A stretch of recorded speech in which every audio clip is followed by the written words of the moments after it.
Ms. May, what do you and the Green Party think of this divide?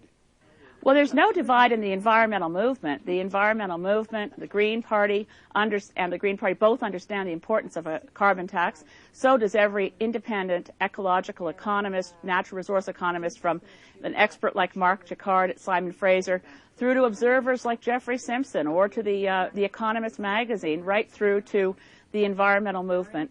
The Green Party's put forward our plan, and frankly, I don't see how the NDP can hold to their position that they want to bring down greenhouse gases significantly and reject a carbon tax. It's a nonsensical position. So what is he up to? Is he being alarmist?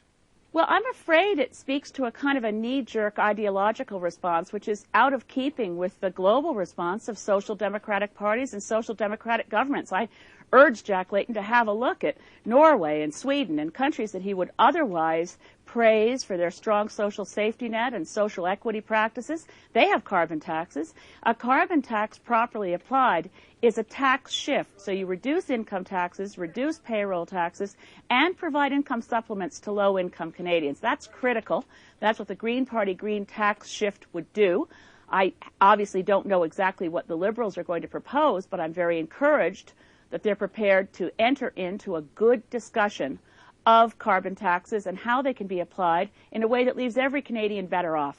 Well, as you know, there are some economists who think that a carbon tax is regressive in the sense that it hits hardest at vulnerable people on lower incomes. It's unequal.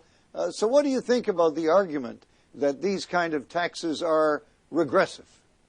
Well, that's why you have to, of course, ensure that the revenue received from taxing pollution goes to offset those things we want in society: income, jobs, and, of course, assisting low-income Canadians who are, let's face it, already suffering from higher energy prices.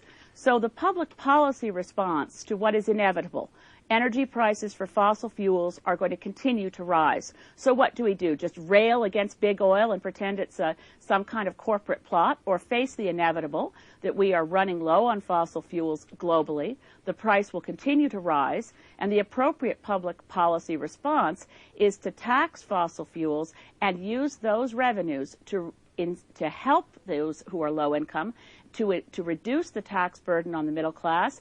But the kind of low-income, middle-income people who live in the riding you want to represent in Nova Scotia are vulnerable. They may not be able to afford all these increased costs. After all, they're living in a very cold climate. They can't escape the costs they have to pay for heating. Well, that's why the important thing is to stress that this is a tax shift.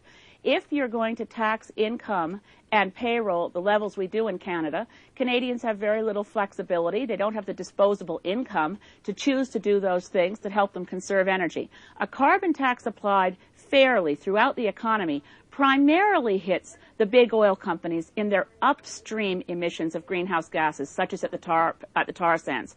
At the time that you receive that revenue from a carbon tax, you reduce income taxes, allow for income splitting, which really relieves pressure on middle-class families, and increase the income support to low-income Canadians, to seniors, so that they are not feeling as much pain as they do under the current situation. So it needs to be explained, but I think Canadians are smart enough to understand the idea that we need to ensure that we reduce our use of fossil fuels. The climate crisis is upon us, and this is not the only thing we need to do, but it's the foundation piece for a sensible climate policy.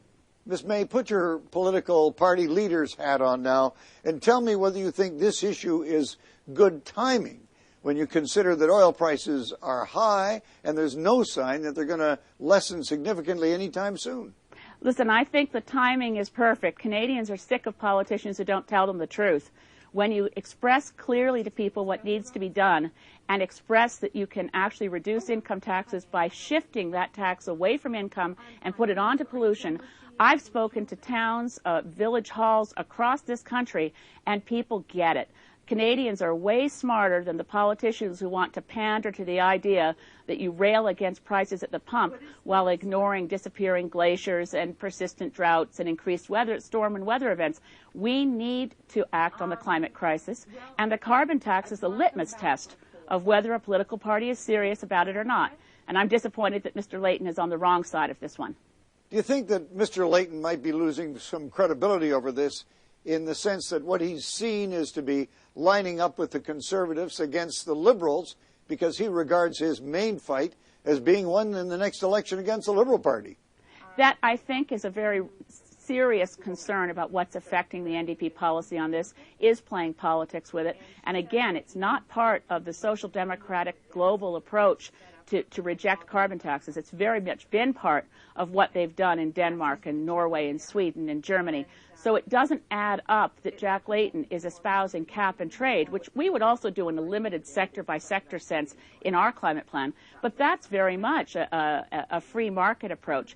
He's ideologically off base as well as being ecologically off base, and I am afraid that it has something to do with wanting to hurt the Liberals more than wanting to help the climate. Ms. May, thanks so much for giving up your time this weekend for us. We appreciate it. Thank you so very much.